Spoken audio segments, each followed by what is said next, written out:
Hello, it's Monday the 11th of March 2013. I am in the second week of being a vegan. It's really easy, especially after coming off the back of being raw 100% for a month. I've been on a mission so far into the month trying to find the worst vegan food that you can eat. So I have. It's easy, it's all out there, and I'm just trying to prove really that although being vegan is quite a holy thing to do in as much as you're not harming any other animals or beings on the planet, it doesn't mean that you're looking after yourself, and it doesn't necessarily mean that you're healthy. As I've tried to prove, I've been eating a lot of chips and lots of crisps and have got an unhealthy addiction to alpro soya based yogurts. What's scary is that this is about 4 or 5 days worth. That was good, wasn't it? I thought you'd like that. I'm getting quite good at this technological thing now. I've been doing some more wizardry, and I've got some more lined up for you. We'll get to that though. That's exciting, that is. I've been eating various things, and I'll show you because that's what we do. I've made beans on toast with a load of chilies and some ginger in it for a kick. Chips are easy, and you can have them with vegan mayonnaise and vegan salsa, which is tasty. I'm back on the wraps again, just for a change. That was actually quite healthy and very tasty. So, about 2 years ago, I got very addicted to Sainsbury's Faro Ginger Beer. I had a 2 litre bottle every day for around a month, and then I weaned myself off because it was bad. But it's vegan, so I'm starting again. Then, continuing the ginger theme, I found this stem ginger cake. I found that Lidl's Balti curry is vegan, and I fried some tofu and let it marinate in it all day, and then slowly simmered it with a load of chili, onion, peppers, tomatoes, and ginger.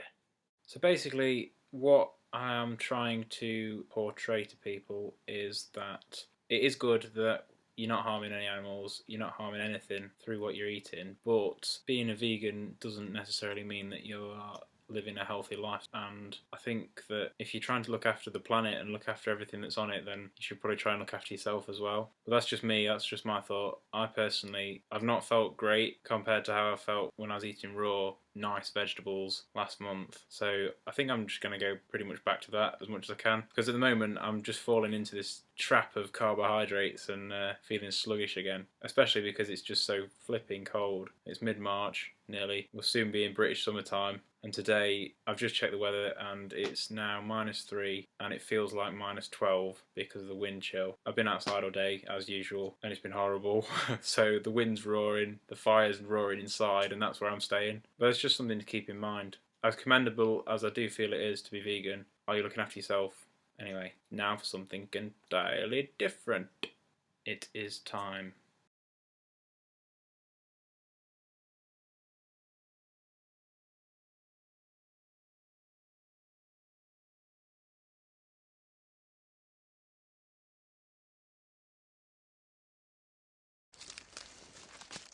So by now, I'm guessing you've realised that I'm going on an adventure in some woods. So I went to find a birch tree so that I could take some sap out of it. I've been reading in Roger Phillips' Wild Food book about tapping birch trees, and there's a very select window. There's 2 weeks of the year, it says in the book, and these are usually in the first 2 weeks of March. This year, however, we had a few nice days in February, so I thought I'd give it a go then, and then it cooled down again, and now we're freezing. So everything's up and down, and up and down, and up and down, and the trees must not know what they're doing.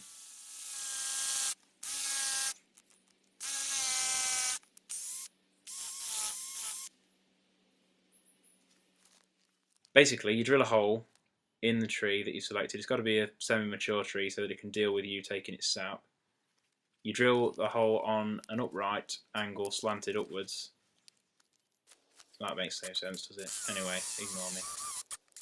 So I piloted it with a smaller bit and then drilled in with a bigger bit, which you can see I'm doing now, not very well.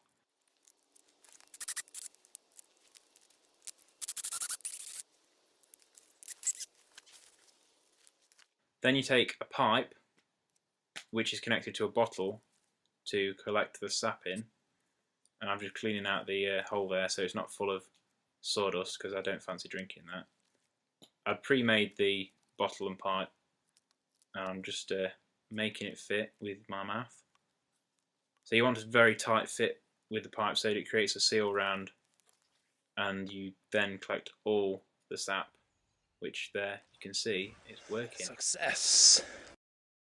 This is what I ended up with after my first visit to my birch tree. And this is my return journey. I'm just trying to show you some beautiful, beautiful woodland basically. And sunshine. Oh, how I miss sunshine. So birch sap has a variety of uses, mostly wines and liquors. The Russians love it. For them it has become much sought after because Chernobyl was home to most of their birch trees. When I got back, I found, much to my delight, that I'd got about a litre of sap collected, which I drank by itself. So once you've collected your sap, you finish the process by sticking a cork in the tree so it doesn't bleed to death. Well, I hope you found that somewhat entertaining. I found it very exciting, and I'm looking forward to doing it again, hopefully with great ease next year. And I might branch out, it's a tree, and try maple, because apparently the maple sap is sweeter. Obviously that's where maple syrup comes from, so that should be nice. Oh, and a tip, if you do try it with birch, don't leave it in a warm room, keep it in the fridge, because it goes rancid. It's not very tasty.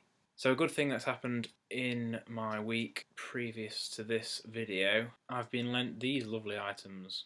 I've been lent some more jars for sprouting and these scales by Kath and Bruce. Thank you! So there's a bit of a story as to why I've been lent the scales, but I'm not going to go into it publicly. If you're that interested, then you can get in touch with me. Please do. Anyway, it's time for me to go. I will see you in a week's time, and I look forward to it. I hope that you do too. Thanks very much. Take care.